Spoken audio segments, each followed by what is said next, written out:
الحمد لله حمدا كثيرا أولا وآخرا، والصلاة والسلام على حبيبه دائما وسرمدا. أما بعد، فأعوذ بالله من الشيطان الرجيم. بسم الله الرحمن الرحيم. وقالت اليهود والنصارى نحن أبناء الله وأحباؤه، قل فلم يعذبكم بذنوبكم بل أنتم بشر ممن خلق يغفر لمن يشاء ويعذب من يشاء ولله ملك السماوات والأرض وما بينهما وإليه المصير. صدق الله العظيم. اللهم صل على محمد النبي الأمي وعلى آله وأصحابه وبارك وسلم. رب اشرح لي صدري ويسر لي أمري واحلل عقدة من لساني يفقهوا قولي رب زدني علما. سورہ مائدہ آیت نمبر 18 ہے. آیت نمبر 17 اس کا ترجمہ و تشریح تفسیر اس کا مذاکرہ الحمدللہ گزشتہ کل ہم کر چکے ہیں. البتہ آیت کریمہ میں مختصر سی بات رہ گئی تھی، اور وہ اس حوالے سے کہ لقد کفر الذین قالوا ان اللہ هو المسیح ابن مریم. اللہ سبحانہ و تعالی نے فرمایا کہ یقیناً کافر ہو گئے ہیں وہ لوگ جنہوں نے کہا تھا کہ اللہ ہی مسیح ابن مریم ہے. تو عیسائیوں کے بارے میں ہم پڑھ چکے ہیں کہ عیسائیوں میں کئی فرقے بن گئے تھے، اور قرآن کریم نے ان کے جن فرقوں کا ذکر کیا ہے ان میں 3 بڑے فرقے تھے حضرت عیسیٰ علیہ السلام کے حوالے سے. عیسیٰ علیہ السلام کے متعلق ان کے 3 نظریات تھے. ایک طبقہ تو ان کا وہ تھا کہ جنہوں نے کہا کہ العیاذ باللہ حضرت عیسیٰ علیہ السلام، اور یہ تینوں جو ہیں یہ باطل فرقے تھے، یعنی جو حق پرست تھے ان کا نظریہ تو یہی تھا کہ حضرت عیسیٰ علیہ السلام اللہ کے بندے اور اللہ کے رسول ہیں. لیکن رسول اللہ صلی اللہ علیہ وسلم کے دور میں اور آپ صلی اللہ علیہ وسلم کے دور کے بعد ان کے جو 3 بڑے فرقے رہے حضرت عیسیٰ علیہ السلام کے بابت، ان میں ایک کا عقیدہ یہ تھا کہ حضرت عیسیٰ علیہ السلام اللہ کے بیٹے ہیں. دوسروں کا عقیدہ یہ تھا کہ الیاذ باللہ عیسیٰ علیہ السلام ہی خدا ہے، اللہ ہے. اور تیسرا جو طبقہ تھا ان کا نظریہ اور عقیدہ یہ تھا کہ 3 خدا مل کے ایک خدا بنتے ہیں، اور حضرت عیسیٰ علیہ السلام ان 3 خداؤں میں سے ایک ہے. یعنی 3 اقنوم جس کے بارے میں ہم پڑھ چکے ہیں، اقانیم ثلاثہ، تو ان میں سے ایک جو اقنوم ہے وہ حضرت عیسیٰ علیہ السلام. تو قرآن کریم نے یہاں بظاہر تو فرمایا کہ کفر الذین قالوا، یقیناً وہ لوگ کافر ہیں جنہوں نے کہا ان اللہ هو المسیح ابن مریم، کہ اللہ ہی مسیح ابن مریم ہے. الیاذ باللہ یہ جو حلول کا عقیدہ ہے عیسائیوں میں بھی ہے، یہود اور ہندوؤں میں بھی موجود ہے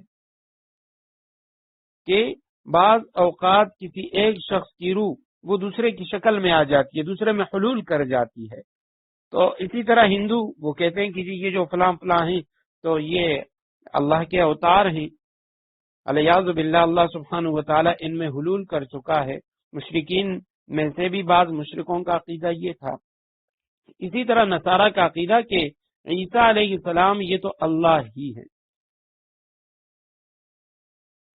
تو یہ جو ان کے 3 طبقے بن گئے تھے ان میں سے یہاں یہ جو رد ہو رہا ہے تو یہ فرقہ یعقوبیہ کا 3 جو فرقے ہیں ان کے نام مفسرین کرام نے لکھے ہیں. ایک کا نام تھا نستوری فرقہ، طا کے ساتھ نستوری. دوسرا جو فرقہ ہے اس کا نام ہے ملکائیہ یا ملکائی، اور تیسرا جو ہے اس کا نام ہے یعقوبیہ. تو ان میں یہ جو پہلا فرقہ ہے نستوری، ان کا عقیدہ یہ تھا کہ عیسیٰ ابن اللہ ہے، العیاذ باللہ عیسیٰ اللہ کے بیٹے ہیں. اور دوسرا طبقہ ملکائیہ، ان کا نظریہ یہ تھا کہ عیسیٰ علیہ السلام وہ 3 خداؤں میں سے ایک ہے، اور یعقوبیہ ان کا نظریہ یہ تھا کہ حضرت مسیح یہ یعنی اللہ ہی ہیں، عین اللہ ہے۔ تو اب یہاں بظاہر رد تو اسی فرقہ یعقوبیہ کا ہو رہا ہے کہ یہ لوگ کافر ہیں پکے، کہ جنہوں نے کہا کہ مسیح یہی اللہ ہے، اور آگے اللہ سبحانہ و تعالی نے ان باقی جو 2 فرقے ہیں ان کا بھی رد فرما دیا۔ قل کہہ دیجئے فمن یملک من اللہ شیئا، کون ہے اللہ کے مقابلے میں جو کچھ کرنے کی ذرا بھی طاقت رکھتا ہو؟ اگر اللہ ارادہ کرے یہلک المسیح ابن مریم و امہ، اللہ مسیح علیہ السلام اس کو بھی ہلاک کرے اور اس کی والدہ کو بھی ہلاک کرے، حضرت مریم کو، ومن فی الارض جمیعا، اور زمین میں جو کچھ ہے ان سب کو، جتنی مخلوقات ہیں ان سب کو ہلاک کرے، تو اللہ سبحانہ و تعالی سے پوچھنے والا کون ہے؟ کون ہے اللہ کے مقابلے میں ذرے کے برابر طاقت رکھنے والا؟ تو اس جملے میں یہلک المسیح ابن مریم، اس میں ان سب کا رد ہو گیا، تینوں کا، جنہوں نے کہا عیسیٰ علیہ السلام 3 خداؤں میں سے ایک خدا، ان کا بھی رد کہ اللہ اگر اسے ہلاک کرے، اسے موت دے دے، کون ہے اللہ سے پوچھنے والا؟ جنہوں نے کہا عیسیٰ اللہ کے بیٹے، ان کا بھی رد کہ اللہ سبحانہ و تعالی اسے یعنی ہلاک کر سکتا ہے۔ اور اسی طرح یہ جو پہلا یعقوبیہ فرقہ ہے جنہوں نے کہا کہ مسیح ہی اللہ ہیں، تو ان کا بھی رد فرما دیا، اگر اللہ حضرت عیسیٰ علیہ السلام کو ہلاک کرے اور ان کی والدہ کو اور زمین میں جو کچھ ہے، تو کوئی بھی ایسا شخص نہیں ہے جو اللہ کے مقابلے میں ذرے کے برابر بھی طاقت رکھتا ہو۔ اور یہاں آیت کریمہ میں اس طرف بھی اشارہ ہوا کہ یہلک المسیح، اب قرآن کا نزول نبی علیہ السلام پہ ہو رہا ہے، عیسیٰ علیہ السلام دنیا سے یعنی وہ اٹھ چکے ہیں، آسمانوں پہ تشریف لے جا چکے ہیں، تو تب بھی اللہ سبحانہ و تعالیٰ فرماتے ہیں اگر اللہ ہلاک کر دے، یہلک مضارع کا صیغہ، اور مضارع یہ حال اور استقبال کو بتاتا ہے کہ اگر اللہ ہلاک کرے یا اللہ ہلاک کرے گا عیسیٰ کو اور اس کی والدہ کو، تو فرمائے چونکہ حضرت عیسیٰ علیہ السلام امت کا اجماعی عقیدہ ہے کہ حضرت عیسیٰ علیہ السلام آسمانوں پہ زندہ موجود ہیں، قرب قیامت میں دنیا میں تشریف لائیں گے اور دجال کو قتل کریں گے، خنزیر کو قتل کریں گے، اور یاجوج و ماجوج وغیرہ اس دور کے جو فتنے ہیں ان کا خاتمہ ان کے ہاتھ پہ ہوگا، اور پھر اس کے بعد وہ دنیا سے رخصت ہوں گے۔ تو حضرت عیسیٰ علیہ السلام چونکہ وہ زندہ ہیں، اس لیے اس کا ذکر یعنی مضارع کے صیغے سے کہ اگر اللہ ہلاک کرے انہیں، اور اسی کے ضمن میں ان کی والدہ کا تذکرہ بھی آ گیا اگرچہ وہ دنیا سے رخصت ہو چکی ہیں۔ للہ ملک السماوات والارض، اشارہ فرما دیا کہ زمین و آسمان میں اس کے درمیان میں جو کچھ بھی ہے سب اللہ کا ہے۔ تو لہذا اولاد اگر کوئی شخص بناتا ہے یا دنیا میں کوئی اولاد کا محتاج ہے، اولاد پہ خوش ہوتا ہے، تو اس وجہ سے کیونکہ وہ محتاج ہوتا ہے، اسے اپنے بڑھاپے کے لیے سہارا چاہیے، یا اگر وہ کمزور ہے تو وہ اپنے دست و بازو تلاش کرنا چاہتا ہے، اور اسے فکر ہوتی ہے کہ میری اولاد یہ میرے دست و بازو بنے گی، یا اسے اپنے نام کے مٹنے اور ختم ہونے کا ڈر ہوتا ہے کہ میرے دنیا سے جانے کے بعد میرا نام مٹ جائے گا، میرا خاندان ختم ہو جائے گا، تو اس لیے میرے بعد میری اولاد اور نوینہ اولاد ہونی چاہیے۔ اللہ سبحانہ و تعالیٰ فرماتے ہیں للہ ملک السماوات والارض، زمین و آسمان سب اللہ ہی کے ہیں۔ تو جب اللہ سبحانہ و تعالیٰ کی ملکیت وہ اتنی وسیع ہے، وہ ایسے قادر مطلق ہیں، اور لہذا وہ تمام عیوب سے پاک ہیں، اسے کسی چیز کی کچھ بھی محتاجی نہیں ہے۔ اسی طرف اشارہ فرما دیا سب کچھ اللہ ہی کا ہے، اور جب تک یہ کائنات باقی رہے گی، کائنات کا ذرہ ذرہ باقی رہے گا، اور جو کچھ اس کے درمیان میں ہے اللہ سبحانہ و تعالیٰ کی ذات وہ بندوں کے سامنے آیا ہیں۔ یہ اسی اللہ سبحانہ و تعالیٰ کی قدرت کی نشانیاں ہیں۔ یخلق ما یشاء، وہ پیدا کرتا ہے جو چاہتا ہے، اللہ کی مرضی ہے، وہ جو کچھ پیدا کرنا چاہتا ہے اللہ سبحانہ و تعالیٰ سے کوئی پوچھ نہیں سکتا۔ واللہ علی کل شیء قدیر، اور اللہ سبحانہ و تعالیٰ ہر چیز پر قادر ہے۔ اللہ سبحانہ و تعالیٰ کی قدرت وہ ہر چیز کو شامل ہے۔ وقالت اليهود والنصارى نحن ابناء اللہ واحباؤہ، یہود و نصارہ کہتے ہیں ہم اللہ کے بیٹے اور اس کے چہیتے ہیں، اس کے محبوب ہیں۔ قل فلم يعذبكم بذنوبكم، پھر اللہ ان سے کہو کہ اللہ تمہارے گناہوں کی وجہ سے تمہیں سزا کیوں دیتا ہے؟ بل انتم بشر ممن خلق، نہیں بلکہ تم انہی انسانوں کی طرح انسان ہو، ممن خلق جو اس نے پیدا کیے ہیں، یغفر لمن یشاء ویعذب من یشاء، اللہ سبحانہ وتعالی جس کو چاہتا ہے بخش دیتا ہے، جس کو چاہتا ہے عذاب دیتا ہے۔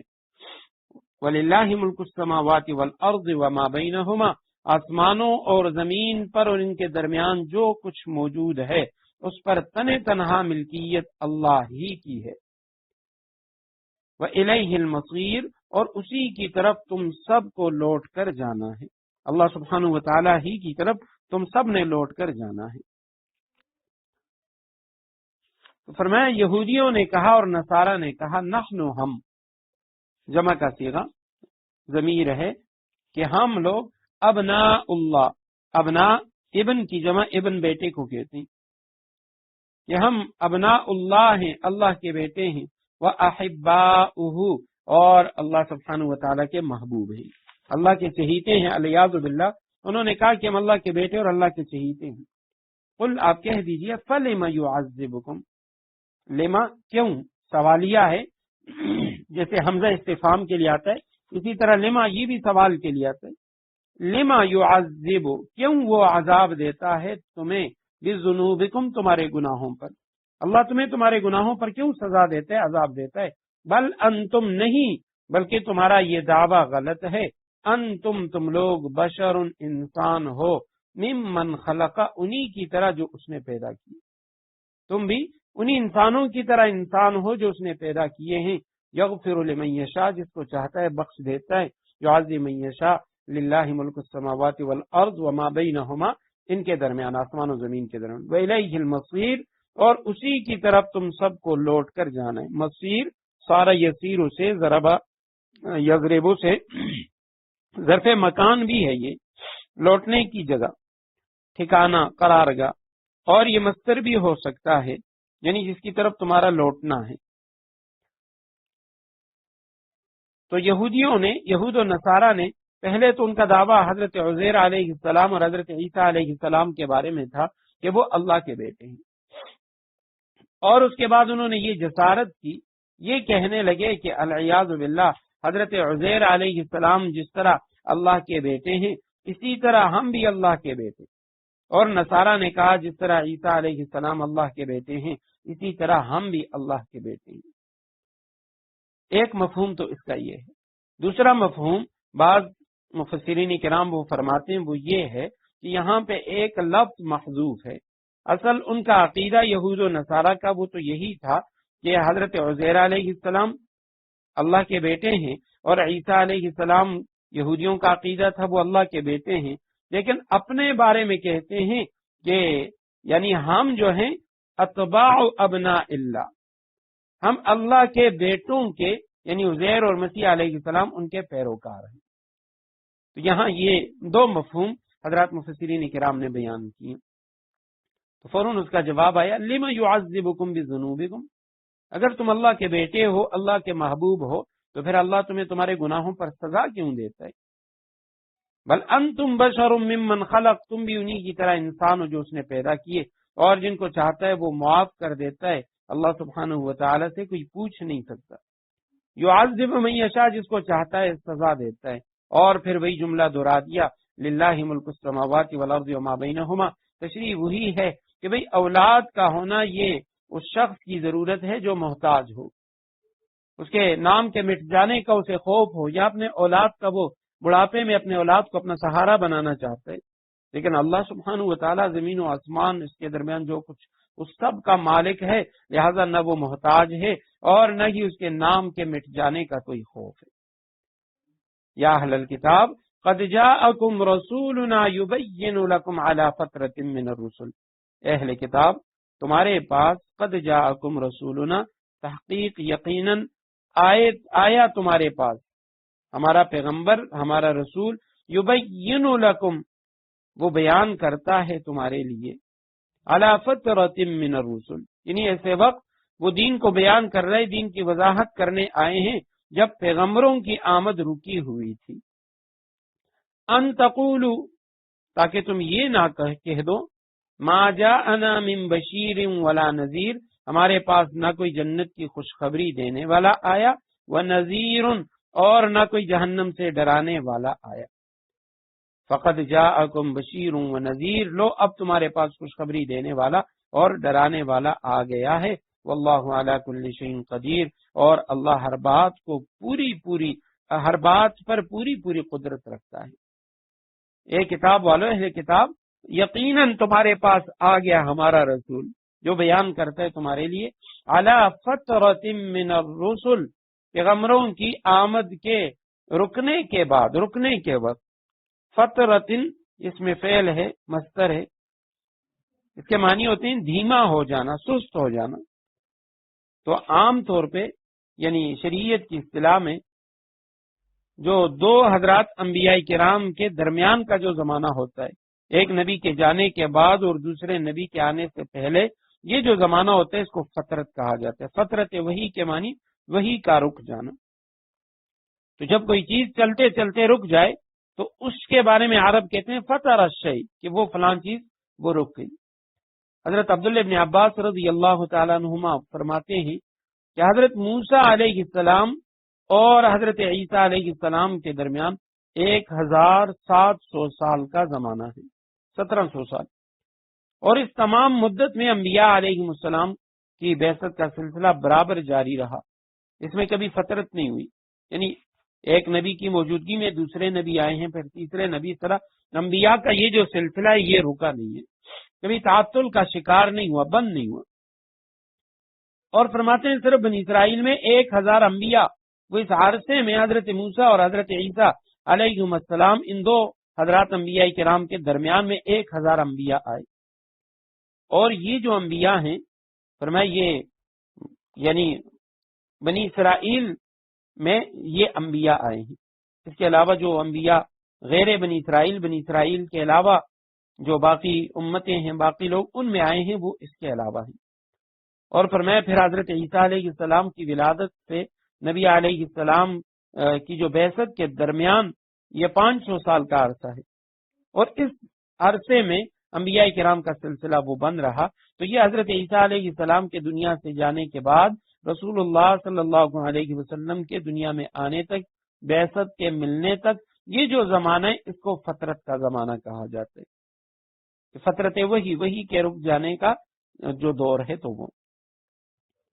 امام بخاری رحمہ اللہ، انہوں نے حضرت سلمان فارسی رضی اللہ تعالیٰ عنہ سے روایت کی ہے کہ عیسیٰ علیہ السلام اور خاتم الانبیاء صلی اللہ علیہ وسلم کے درمیان یہ 600 سال کا زمانہ ہے۔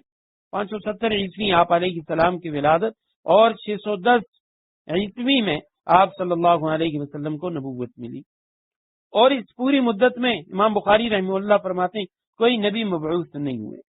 کوئی بھی نبی نہیں آیا، اور آپ صلی اللہ علیہ وسلم نے خود فرمایا انا اولی الناس بعیسیٰ، کہ میں حضرت عیسیٰ علیہ السلام کے سب سے زیادہ قریب ہوں، یعنی سب لوگوں سے زیادہ میں حضرت عیسیٰ علیہ السلام کے قریب ہوں۔ اور پھر اس کی تشریح فرمائی کہ لیس بیننا نبی، کہ ہم دونوں کے درمیان کوئی نبی مبعوث نہیں ہوئے۔ تو اس سے یعنی یہ اشکال ذہن میں آ سکتا ہے کہ جی سورہ یاسین کے اندر حضرت عیسیٰ علیہ السلام کے بعد جو رسولوں کا ذکر ملتا ہے تو اس سے اس کے دوسرے رکوع میں، تو اس سے کیا مراد ہے؟ تو حضرات علماء کرام فرماتے ہیں کہ وہ وہاں جو رسول کا لفظ آیا ہے وہ اپنے لغوی معنی کے اعتبار سے وہ اصطلاحی رسول نہیں ہے، وہ صرف حضرت عیسیٰ علیہ السلام کے قاصد تھے، ان کے بھیجے ہوئے جو راہبر تھے، رہنما تھے، وہ انبیاء نہیں تھے۔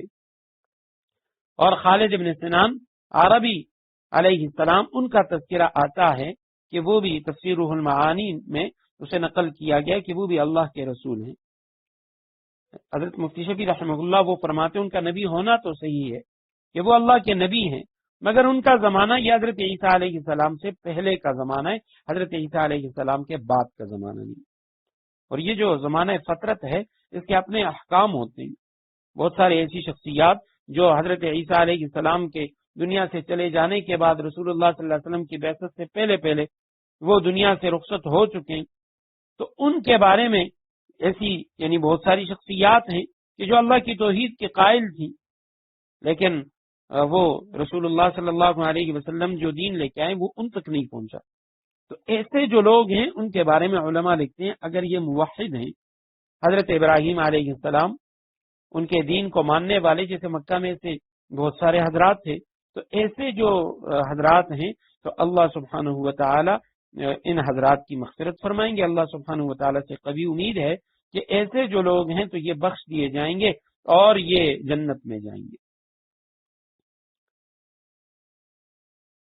فرمائے کہ اعلی فترۃ من الرسل، ہمارے رسول تمہارے پاس آئے جو بیان کر رہے ہیں تمہارے لیے اعلی فترۃ من الرسل، رسولوں کی جو آمد تھی جس وقت رک گئی تو اس وقت وہ آئے اور تمہارے لیے دین کی وضاحت کر رہے تھے. اور یہ اس لیے ہم نے بھیجا ان تقولوا، یہ ان نفی کا معنی دیتا ہے کہ تم نہ کہو ما جاءنا من بشیر، نہیں آیا ہمارے پاس کوئی بھی بشیر یعنی جنت کی خوشخبری سنانے والا اور نہ ہی کوئی نذیر جہنم سے ڈرانے والا. فقط جاءکم، بس آیا تمہارے پاس بشیر و نذیر. واللہ علی کل شیء قدیر، اللہ سبحانہ و تعالی ہر چیز پہ قادر ہے. وَإِذْ قَالَ مُوسَىٰ لِقَوْمِهِ يَا قَوْمِ اذْكُرُوا نِعْمَةَ اللَّهِ عَلَيْكُمْ إِذْ جَعَلَ فِيكُمْ أَنْبِيَاءَ وَجَعَلَكُمْ مُلُوكًا وَآتَاكُمْ مَا لَمْ يُؤْتِ أَحَدًا مِّنَ الْعَالَمِينَ. اس وقت کا دھیان کرو، اس وقت کو یاد کرو. قال موسیٰ، جب موسیٰ علیہ السلام نے کہا لقومہ، اپنی قوم سے، یا قوم، اے میری قوم، اذکروا نعمت اللہ علیکم، اللہ کی اس نعمت کو یاد کرو جو اس نے تم پر نازل فرمائی ہے. اذ جعل فیکم انبیاء، کہ اس نے تم میں نبی پیدا کیے، وجعلکم ملوکا، تمہیں حکمران بنایا، وآتاکم ما لم یؤت احدا من العالمین، اور تمہیں وہ کچھ عطا کیا جو تم سے پہلے دنیا جہاں کے کسی فرد کو عطا نہیں کیا تھا. جب موسیٰ علیہ السلام نے کہا اپنی قوم سے، اے میری قوم، یا قوم، اے میری قوم، یہ یا اس کو حرف ندا کہتے ہیں، اس کا ترجمہ ہم اے کے ساتھ کرتے ہیں، اے فلاں، یاد کرو اللہ کی نعمتوں کو. اذ جعل، جب اس نے تمہیں بنایا، اذ جعل جب بنایا اس نے، فیکم تم میں، انبیاء نبی کی جمع، بہت سارے انبیاء تم میں بھیج دیے، وجعلکم اور بنایا تمہیں، ملوکن بادشاہ، ملک بادشاہ کو کہتے ہیں، ملک کی جمع ملوک، وآتاکم اور دیا تمہیں، ما وہ، لم یؤتی نہیں دیا گیا، احدن کسی کو بھی، من العالمین جہان والوں میں سے، یعنی تم سے پہلے دنیا جہاں کے کسی فرد کو عطا نہیں کیا تھا. تو یہاں اس سے پہلے یہود و نصارہ کا تذکرہ اور اسی طرح اہل کتاب کا ذکر، حضرت موسیٰ علیہ السلام کی قوم کا ذکر کہ ان سے ہم نے پختہ عہد و میثاق لیا تھا، تو اسی میثاق کو دہرایا جا رہا ہے. اور یہود و نصارہ جنہوں نے کہا، اوپر ان کا دعویٰ تھا کہ ہم اللہ کے محبوب ہیں، ہم اللہ کے بیٹے ہیں، تو رسول اللہ صلی اللہ علیہ وسلم کی زبانی ان کو یاد دلایا جا رہا ہے کہ آپ کہہ رہے ہیں کہ ہم اللہ کے بیٹے ہیں، اللہ کے محبوب ہیں. تو حضرت موسیٰ علیہ السلام کا یہ واقعہ یاد کرو کہ جب اللہ سبحانہ و تعالیٰ نے تمہیں فرعون کے عذاب سے نجات دی، مصر سے تم باہر نکل آئے اور تمہیں حکم دیا گیا تھا کہ تم اپنے ملک شام کے اندر بیت المقدس میں داخل ہو جاؤ، تو اس وقت تم نے حضرت موسیٰ علیہ السلام کو کیا جواب دیا تھا؟ جس موسیٰ علیہ السلام کی تم امت ہونے کا دعویٰ کرتے ہو، تو اس موسیٰ علیہ السلام کو تم نے کیا جواب دیا؟ تو اس رکوع کے اندر ان کے اس جواب کا ذکر ہے. تو حضرت موسیٰ علیہ السلام نے قوم سے کہا اللہ کی نعمتوں کو یاد کرو جب اس نے تم میں انبیاء بنائے. عبداللہ ابن عباس رضی اللہ تعالیٰ عنہما ان کی روایت ابھی ہم نے سن لی کہ 1000 نبی حضرت موسیٰ علیہ السلام سے لے کے حضرت عیسیٰ علیہ السلام تک آئے. اور اس کے علاوہ حضرت ابراہیم علیہ السلام جو حضرت موسیٰ علیہ السلام یعقوب علیہ السلام کے اولاد میں سے، ان کے بیٹوں کی اولاد میں سے، یعقوب علیہ السلام حضرت اسحاق کے بیٹے، اور اسحاق علیہ السلام اور اسماعیل علیہ السلام یہ دونوں حضرت ابراہیم علیہ السلام کے بیٹے. اور قرآن میں حضرت ابراہیم علیہ السلام کے بارے میں اللہ سبحانہ و تعالیٰ فرماتے ہیں کہ حضرت ابراہیم علیہ السلام تو وہ ہیں وَجَعَلْنَا فِي ذُرِّيَّتِهِمُ النُّبُوَّةَ، ہم نے نبوت حضرت ابراہیم علیہ السلام کے اولاد میں رکھی ہے. اور بعض روایات میں آتا ہے کہ 4000 انبیاء حضرت ابراہیم علیہ السلام کی اولاد میں آ چکی. فرمایا تم تو وہ ہو بنی اسرائیل کہ تم میں اللہ نے انبیاء پیدا کیے. وجعلکم ملوکا، اور تمہیں اللہ سبحانہ و تعالیٰ نے بادشاہ بنا دیا، تمہیں حکمران بنایا. کئی مطالب ہیں اس کے. ایک مطلب و مفہوم تو یہ ہے کہ اللہ سبحانہ و تعالیٰ نے تم میں بادشاہ بھی پیدا کیے، بڑے بڑے بادشاہ بنی اسرائیل میں. حضرت یعقوب علیہ السلام ہی کی اولاد میں جہاں نبوت رکھی گئی وہاں عظیم بادشاہت بھی موجود ہے. داؤد علیہ السلام نبی بھی ہیں اللہ کے اور بادشاہ بھی تھے. سلیمان علیہ السلام کہ جن کے بارے میں قرآن نے کہا کہ ان کو ایسی بادشاہت دی گئی کہ جو بادشاہت نہ ان سے پہلے کسی کو ملی نہ ان کے بعد کسی کو ملے گی. ہوا وہ ان کے لیے مسخر کی گئی، جنات مسخر کیے گئے، یہ ساری چیزیں سلیمان علیہ السلام کے لیے مسخر کی گئی. بعض علماء نے لکھا ہے کہ 4 بادشاہ ایسے گزرے ہیں جنہوں نے پوری دنیا پہ بادشاہت کی، پوری دنیا پہ حکمرانی کی. ان میں 2 مسلمان تھے اور 2 کافر. جو 2 کافر تھے ایک نمرود اور ایک بخت نصر، اور جو 2 مسلمان تھے ان میں ایک حضرت سلیمان علیہ السلام اور دوسرے جو ہیں وہ سکندر ذوالقرنین. تو یہ جو ہیں یہ بھی بنی اسرائیل میں تھے. تو اس لیے فرمایا وجعلکم ملوکا، تم میں ہم نے بادشاہ بھی پیدا کیے. اور دوسرا معنی بعض حضرات نے یہ کیا، حضرت شیخ الاسلام مفتی محمد تقی عثمانی صاحب انہوں نے جو ترجمہ کیا تو فرمایا تمہیں حکمران بنایا. اب اس میں اشارہ اس طرف ہے تمہیں حکمران بنایا کہ بھئی فرعون کے ہلاکت کے بعد ہم نے فرعون کو ہلاک کر دیا اور اس کے بعد مصر وہ تمہارے لیے خالی ہو گیا، فرعونی وہ سارے ہلاک ہو گئے. تو اس کے بعد تم ہی بادشاہ بن گئے، تم ہی حکمران بن گئے، بنی اسرائیل کو حکومت مل گئی وہاں کی. اور ایک تیسرا معنی جس کی طرف بعض حضرات مفسرین کرام انہوں نے اشارہ کیا ہے اور وہ یہ ہے کہ بادشاہ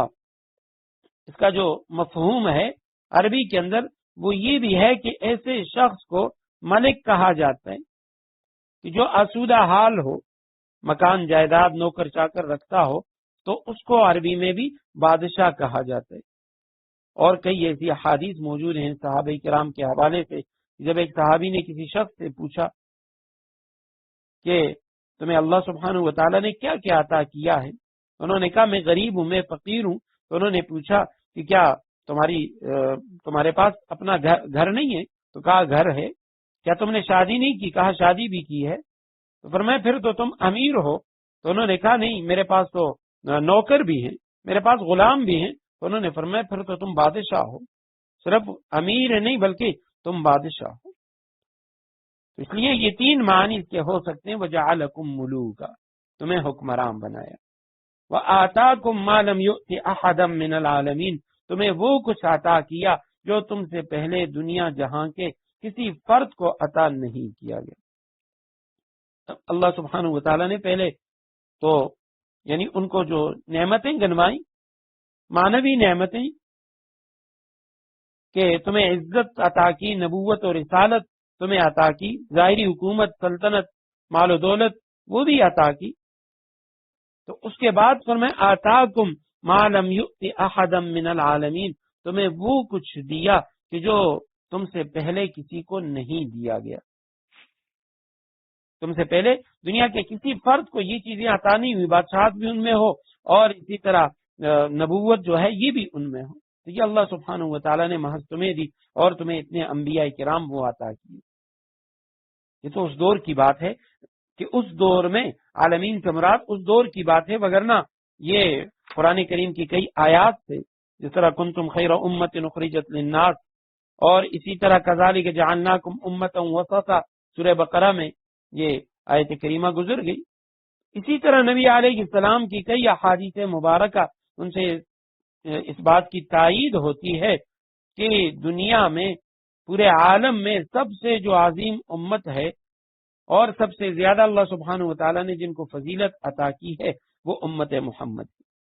یہاں تک کہ جب کل قیامت کا دن ہوگا تو قیامت کے دن رسول اللہ صلی اللہ علیہ وسلم نے فرمایا کہ میں تمام انبیاء کا خطیب ہوں گا، انبیاء کا قائد ہوں گا اور انبیاء کی طرف سے میں بات کروں گا. بخاری و مسلم کے اندر تفصیلی روایت موجود ہے کہ جب اللہ سبحانہ و تعالی حساب و کتاب شروع نہیں فرمائیں گے تو لوگ وہ سب انبیاء کے پیچھے پھریں گے حضرت آدم علیہ السلام کے پاس،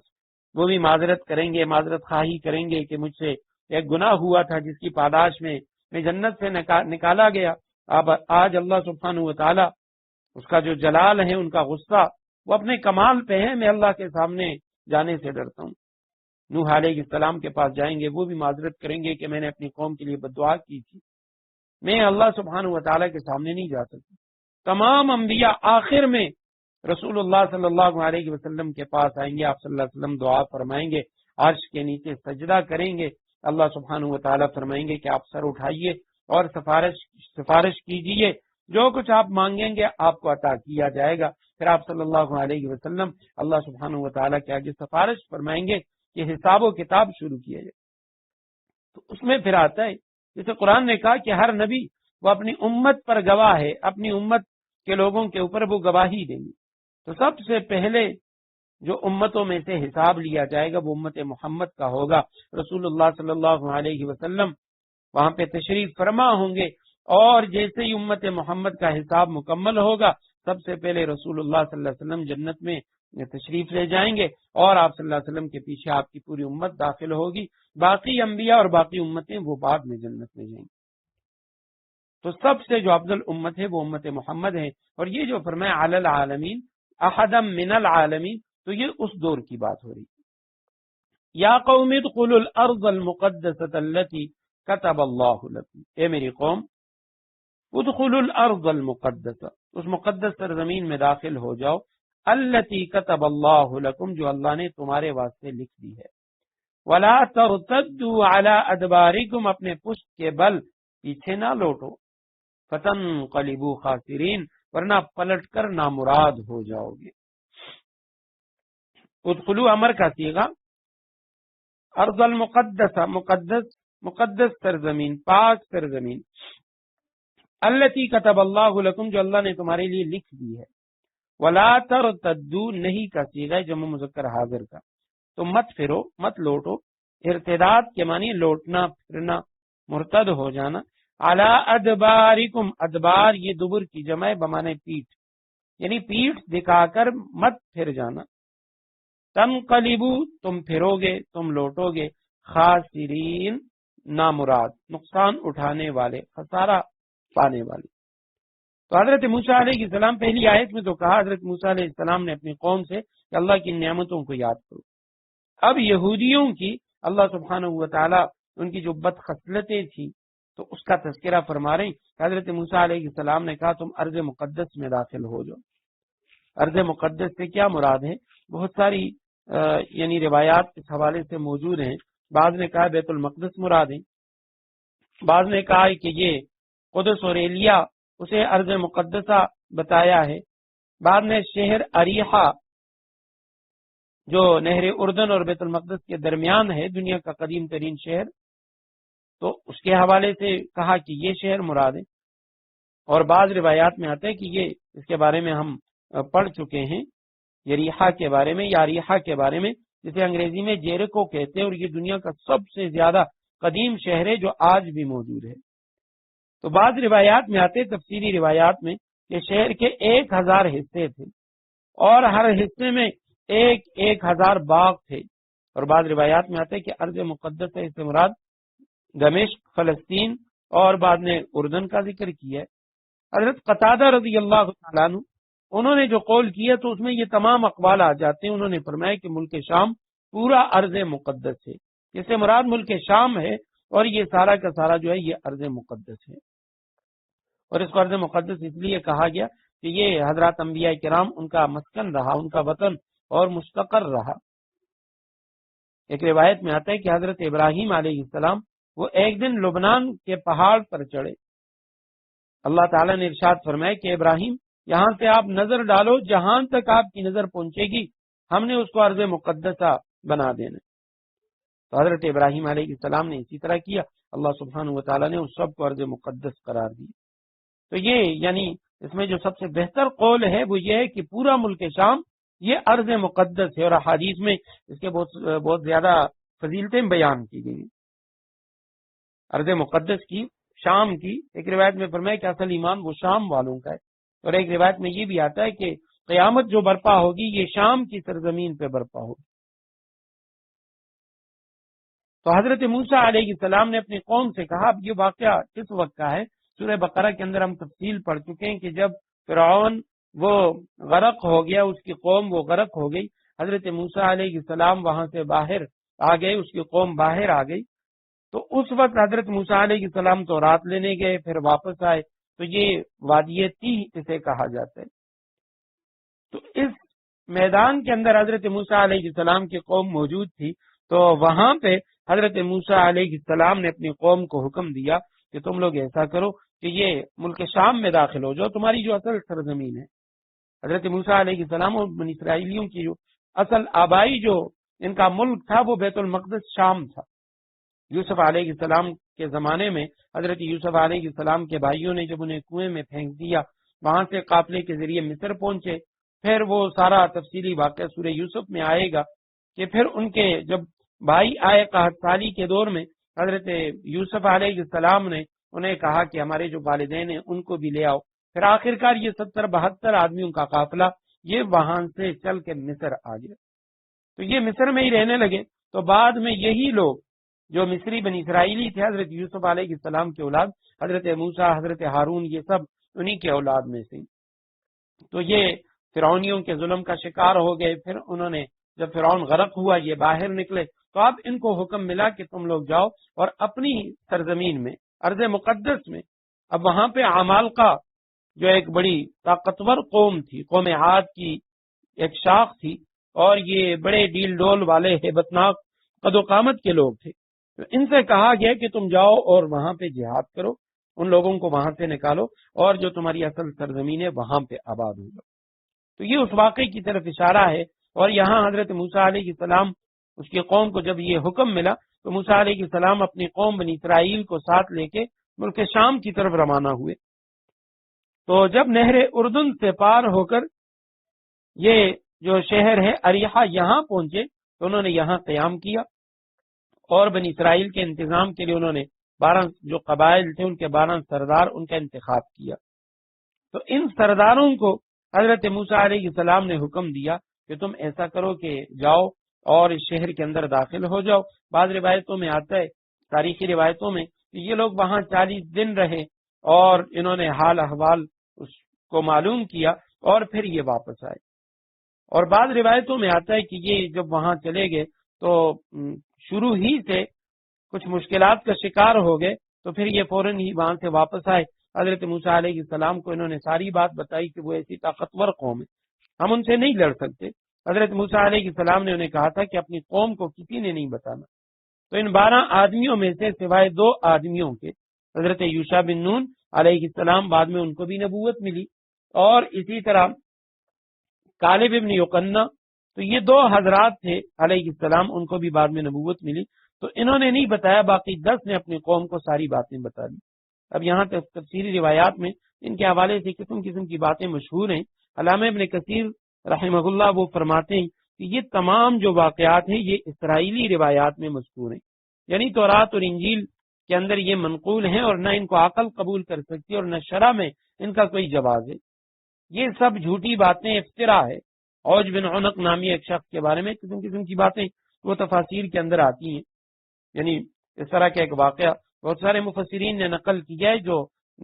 علماء نے تصریح کی ہے کہ یہ واقعہ غلط ہے اور جھوٹ ہے۔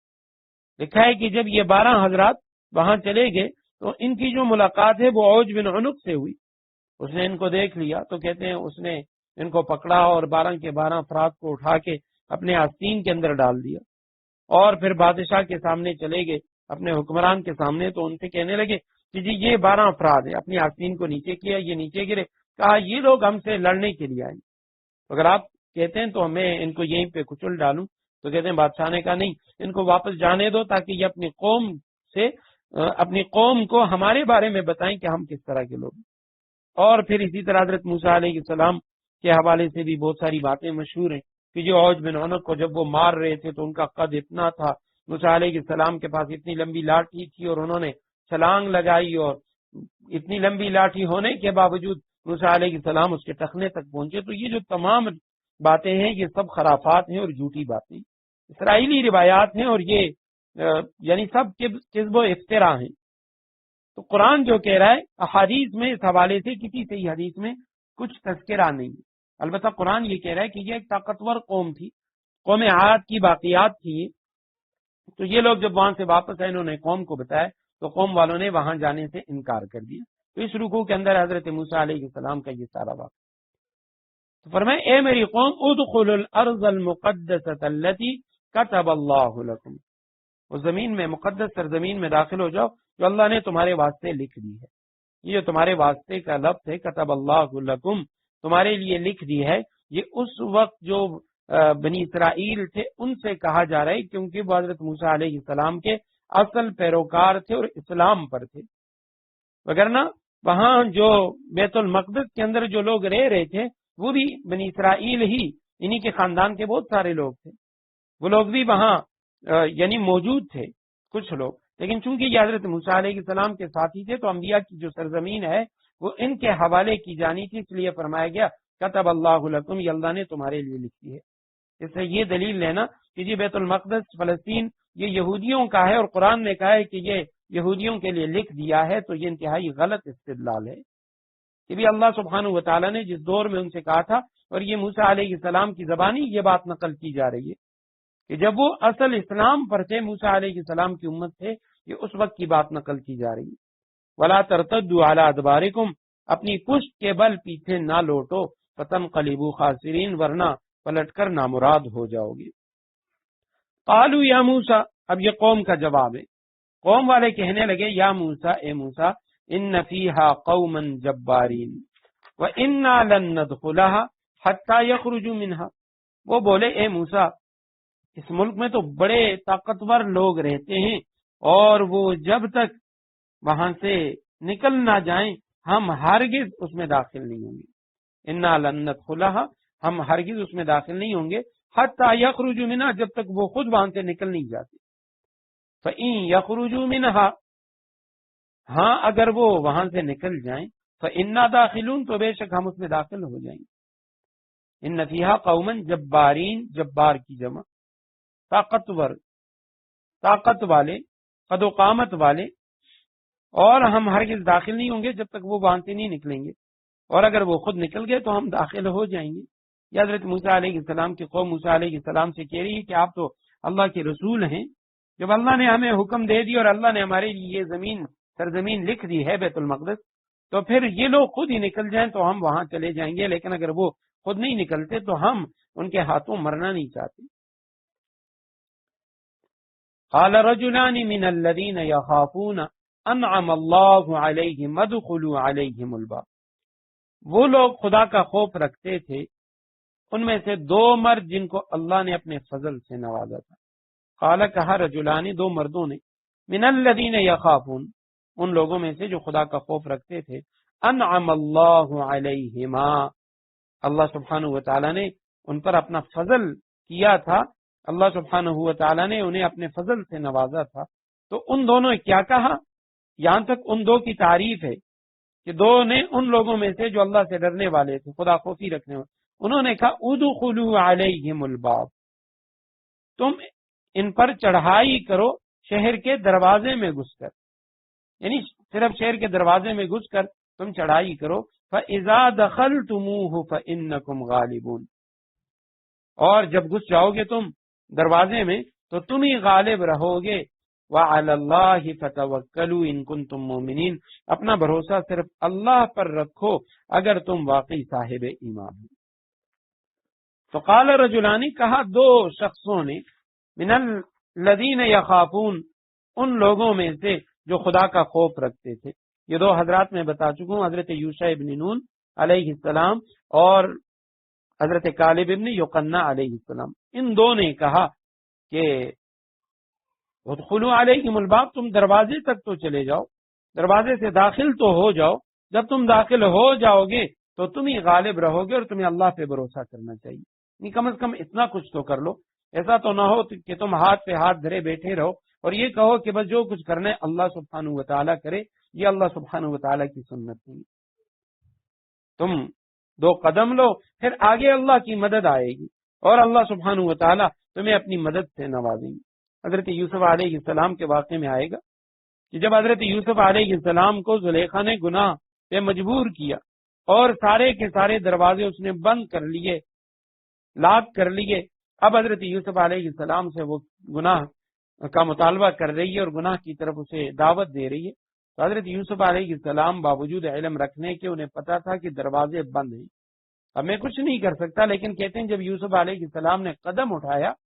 اور گناہ سے اپنے آپ کو بچانے کے لیے جب انہوں نے قدم اٹھایا دروازے کی طرف دوڑے، اللہ سبحانہ و تعالیٰ نے دروازہ کھول دیا، دوسرا تیسرا سارے کے سارے دروازے کھل گئے، لیکن یوسف علیہ السلام نے قدم اٹھا لی۔ تو جب بندہ قدم اٹھاتا ہے پھر اللہ سبحانہ و تعالیٰ کی مدد آ جاتی۔ تو حضرت یوشع ابن نون اور غالب ابن یکنہ ان دونوں نے کہا دروازے سے داخل ہو جاؤ، شہر کے دروازے تک تو چلے جاؤ، فَإِذَا دَخَلْتُمُوهُ فَإِنَّكُمْ غَالِبُونَ، جب تم داخل ہوگے انشاءاللہ تم ہی غالب ہوگے، وَعَلَى اللَّهِ فَتَوَكَّلُوا إِن كُنتُم مُؤْمِنِينَ، اور اللہ ہی پر بھروسہ کرو اگر تم واقعی صاحب ایمان ہو۔ قالوا یا موسیٰ انا لن ندخلها ابدا ما داموا فيها، وہ کہنے لگے اے موسیٰ انا لن ندخلها ابدا، ہم ہرگز اس میں قدم نہیں رکھیں گے اس شہر میں،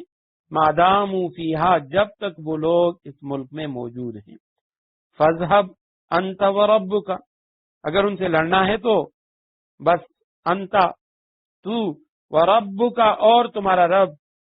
فاذهب تم دونوں چلے جاؤ، فقاتلا اور ان سے لڑو، انا ہاہنا قاعدون، ہم تو یہیں بیٹھے ہیں۔ اب قوم حضرت موسیٰ علیہ السلام سے کہہ رہی ہے موسیٰ انا لن ندخلها، ہم ہرگز داخل نہیں ہوں گے، ابداً کبھی بھی کسی بھی وقت ہم اس شہر میں داخل نہیں ہوں گے، ماں جب تک داموا فیہا دوام سے ہے کہ جب تک وہ لوگ اس شہر کے اندر موجود ہیں، فاذهب آپ چلیے، انت آپ و ربک اور آپ کا رب، فقاتلا تم دونوں ان سے لڑو، انا ہم ہا ہونا یہاں پہ قاعدون بیٹھے ہیں، قائد کی جمع، ہم تو ادھر ہی بیٹھنے والے ہیں، ہم یہاں سے کہیں نہیں جاتے، اگر لڑنا ہی ہے لازماً تو اس طرح کریں کہ آپ چلے جائیں اور الیاذ باللہ آپ کا رب چلا جائے۔ اب یہ جو جملہ ہے اذهب انت وربک فقاتلا، اس کے دو مطلب ہیں۔ ایک مطلب تو یہ ہے کہ اگر انہوں نے یہ کلمہ استہزاء کے طور پہ، مذاق اڑانے کے طور پہ ایسا کہا ہو تو یہ صریح کفر ہو جاتا، لیکن چونکہ اس کے بعد حضرت موسیٰ علیہ السلام کا ان کے ساتھ رہنا، وادی تیہ میں ان کے لیے دعائیں کرنا اور ان پہ اللہ کی طرف سے پھر من و سلوہ کا نزول اور اسی طرح 12 چشموں کا جاری ہونا، تو اس سے پتہ چلتا ہے کہ انہوں نے یہ جملہ بطور استہزاء نہیں کہا، بطور مذاق انہوں نے یہ نہیں کہا کہ آپ اور آپ کا رب جائیں۔ بعض حضرات مفسرین کرام فرماتے ہیں اس کا مطلب یہ ہے، انہوں نے کہا کہ آپ جائیے، آپ کہہ رہے ہیں کہ اللہ کی مدد آئے گی اور اللہ مدد فرمائیں گے، صرف ہم نے داخل ہونا ہے اور شہر فتح ہو جائے گا۔ تو انہوں نے حضرت موسیٰ علیہ السلام سے کہا کہ آپ چلے جائیں اس شہر میں، آپ کا رب آپ کی مدد کرے گا، ہم تو مدد کرنے سے قاصر ہیں، آپ کا رب آپ کی مدد کرے گا، تو لہٰذا آپ کو فتح ہو جائے گی، ہمیں فتح ہو جائے گی۔ فرمایا اس سے مراد یہ ہے اگر بطور استہزاء انہوں نے یہ جملہ کہا ہوتا تو یہ سارے کے سارے وہ کافر ہو جاتے، پھر موسیٰ علیہ السلام کبھی نہ ان میں رہتے اور نہ ان کو اپنے پاس چھوڑتے اور نہ ان کے لیے دعائیں مانگتے۔ اب یہیں سے نبی علیہ السلام کے صحابہ کے متعلق ایک بہت بڑے اللہ کے ولی، نام میرے ذہن سے اتر گیا ہے، ان کا ایک جملہ میں نے عربی کی ایک کتاب میں پڑھا تھا، رسول اللہ صلی اللہ علیہ وسلم کی شان بیان کرتے ہوئے انہوں نے فرمایا تھا کہ لو لم یکن لرسول اللہ صلی اللہ علیہ وسلم معجزہ الا اصحابہ لکفوہ، کہ اگر رسول اللہ صلی اللہ علیہ وسلم کا کوئی بھی معجزہ نہ ہوتا، جتنے معجزات آپ صلی اللہ علیہ وسلم کے اس وقت تھے جو اخبار بن گئے یا آج موجود ہیں، قرآن کریم موجود ہے، اسی طرح اور کچھ معجزات ہیں، تو فرمایا ان میں سے اگر کوئی بھی معجزہ نہ ہوتا، صرف آپ صلی اللہ علیہ وسلم کے جو صحابہ ہیں یہ آپ صلی اللہ علیہ وسلم کے لیے بطور معجزہ کے کافی ہیں۔ اگر کوئی دیکھنا چاہتا ہے یہ اللہ کے رسول ہیں، فرمایا آپ صلی اللہ علیہ وسلم کے صحابہ کی زندگی پڑھ لے، اسے یقین ہو جائے گا کہ یہ اللہ کے رسول تھے، کہ وہ لوگ کہ جو اپنی بچیوں کو زندہ درگور کرنے والے اور صرف کسی کا اونٹ دوسرے کے اونٹ سے پہلے پانی پی لے تو اس پہ لڑائی اور جھگڑے 100 سال تک لڑائیاں اور جھگڑے کرنے والے لوگ، وہ ایسے پرامن شہری بن جائیں، وہ ایسے ایثار و قربانی دینے والے، اپنے اوپر دوسروں کو ترجیح دینے والے بن جائیں۔ فرمائے رسول اللہ صلی اللہ علیہ وسلم کا یہی معجزہ، یہ کافی ہے۔ اب یہاں حضرت موسیٰ علیہ السلام کے ساتھیوں کا ذکر ہے،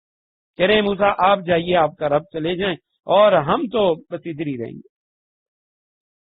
غزوہ بدر میں جب رسول اللہ صلی اللہ علیہ وسلم مدینہ منورہ تشریف لے آئے، اب اپنا علاقہ چھوڑ دیا، اپنا شہر چھوڑ دیا، مہاجرین ہیں، انصار ہیں، اور وہ ہیں بھی اس حال میں کہ بھئی جو مالدار صحابی تھے ان کی مال و دولت وہ بھی مکہ میں رہ گئی، اب یہاں غربت و افلاس کی زندگی گزار رہے ہیں، اور غزوہ بدر کا معرکہ سامنے آ گیا۔ رسول اللہ صلی اللہ علیہ وسلم نے صحابہ کو جمع کیا، صحابہ کرام سے تائید لینے کے لیے آپ صلی اللہ علیہ وسلم نے صحابہ کرام ان سے مشورے لیے، اور ان سے آپ صلی اللہ علیہ وسلم نے پوچھا اگر اس طرح یہ لڑائی جو سر پہ آ چکی ہے تو اس حوالے سے آپ لوگ کیا کریں گے؟ اس موقع پہ بہت سارے صحابہ انہوں نے خطبہ ارشاد فرمایا، ابوبکر صدیق رضی اللہ تعالیٰ عنہ انہوں نے خطبہ ارشاد فرمایا، حضرت عمر رضی اللہ تعالیٰ عنہ نے خطبہ ارشاد فرمایا، دیگر صحابہ نے، انہی میں حضرت مقداد ابن اسود رضی اللہ تعالیٰ عنہ صحابی وہ آگے بڑھے، اور جب انہوں نے دیکھ لیا تھا کہ رسول اللہ صلی اللہ علیہ وسلم کے یہ صحابہ ابوبکر صدیق، عمر فاروق، انہوں نے تو خطبہ ارشاد فرما دیے، لیکن رسول اللہ صلی اللہ علیہ وسلم یہاں جو تائید مانگ رہے ہیں تو وہ ہم انصار سے مانگ رہے ہیں کہ یہ انصار ان کا کیا خیال ہے؟ تو حضرت مقداد ابن اسود رضی اللہ تعالیٰ عنہ آگے بڑھے اور عرض کیا، یا رسول اللہ، اللہ کی قسم ہم ہرگز وہ بات نہیں کہیں گے جو موسیٰ علیہ السلام کی قوم نے حضرت موسیٰ علیہ السلام سے کہی تھی، کہ انہوں نے کہا تھا اذهب انت وربك فقاتلا انا هاهنا قاعدون، کہ آپ جائیے اور آپ کا رب وہ لڑیں، ہم نہیں لڑیں گے۔ حضرت مقداد ابن اسود رضی اللہ تعالیٰ عنہ فرمانے لگے، یا رسول اللہ ہم ایسا کبھی نہیں کہیں گے، بلکہ اللہ کی قسم ہم آپ کے دائیں آپ کے بائیں سے، آپ کے سامنے اور پیچھے سے مدافعت کریں گے، آپ بے فکر ہو جائیں اور مقابلے کی تیاری کریں۔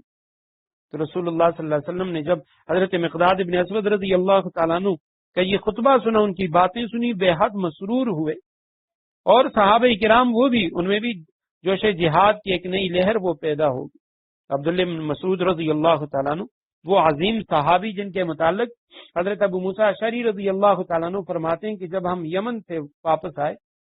تو میں نے عبداللہ بن مسعود رضی اللہ تعالیٰ عنہ کو دیکھا، اور کئی وقت تک فرمایا میرا یہ خیال تھا کہ یہ اہل بیت کا ایک رکن ہے، اہل بیت میں سے رسول اللہ صلی اللہ علیہ وسلم کے گھر کا ایک فرد ہے، کہ وہ اس طرح رسول اللہ صلی اللہ علیہ وسلم کے پاس ہر وقت رہا کرتے تھے۔ اور رسول اللہ صلی اللہ علیہ وسلم نے عبداللہ بن مسعود رضی اللہ تعالیٰ عنہ کے بہت فضائل بھی بیان فرمائے۔ تو یہ عظیم صحابی وہ فرمایا کرتے تھے کہ مقداد ابن اسود کے اس کارنامے پر مجھے بڑا رشک ہے، کاش کہ یہ سعادت مجھے بھی حاصل ہوتی۔ تو ایک طرف حضرت موسیٰ علیہ السلام کے جو صحابی ہیں، اس کے جو دوست ہیں، تو وہ تو یہ کہہ رہے ہیں، اور دوسری طرف حضرت محمد الرسول اللہ صلی اللہ علیہ وسلم کے صحابہ وہ کہتے ہیں یا رسول اللہ ہم آپ کے آگے پیچھے دائیں بائیں ہر طرف سے لڑیں گے، بس آپ اللہ کے راستے میں نکلیں۔ اور یہاں تک ایک روایت میں فرمایا کہ آپ اگر ہمیں حکم دیں گے برق الغماد تک، ہم وہاں تک جائیں گے۔ انا ہاہنا قاعدون، فرمایا ہم تو یہیں بیٹھے ہیں۔ قال رب انی لا املک الا نفسی واخی فافرق بیننا وبین القوم الفاسقین۔ موسیٰ علیہ السلام نے کہا اے میرے پروردگار، ربی اے میرے پروردگار، انی لا املک، اے اللہ میرے قابو میں نہیں ہے، میں مالک نہیں ہوں، الا نفسی، سوائے اپنی جان کے، واخی، اور اپنے بھائی کے،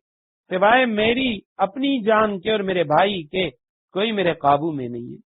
فافرق بیننا وبین القوم الفاسقین، اب آپ ہمارے اور ان نافرمان لوگوں کے درمیان الگ الگ فیصلہ کر دیجیے۔ موسیٰ علیہ السلام اپنے بارے میں اور اپنے بھائی کے بارے میں تو کہہ رہے ہیں اے اللہ میں اپنی جان کا مالک ہوں، اپنے بھائی یہ میرے قابو میں ہے، اور اے اللہ میری قوم وہ میرے قابو میں نہیں ہے، لہٰذا آپ ہمارے اور ان کے درمیان الگ الگ فیصلہ فرما دیجیے۔ تو اپنے بھائی کے بارے میں اس لیے فرمائے کیونکہ وہ بھی اللہ کے نبی تھے اور معصوم تھے۔ اب ذہن میں یہ سوال آتا ہے کہ حضرت یوشع ابن نون اور یوحنا ابن کالب ابن یوحنا علیہ السلام، یہ دو حضرات وہ بھی تو مخلص تھے،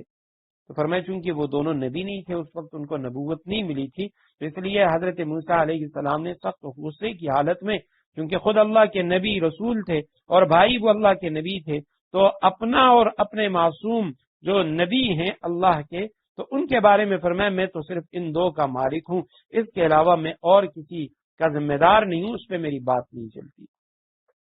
ففرق بیننا وبین القوم الفاسقین، اے اللہ آپ ہمارے اور ان نافرمان لوگوں کے درمیان الگ الگ فیصلہ فرما دیجیے۔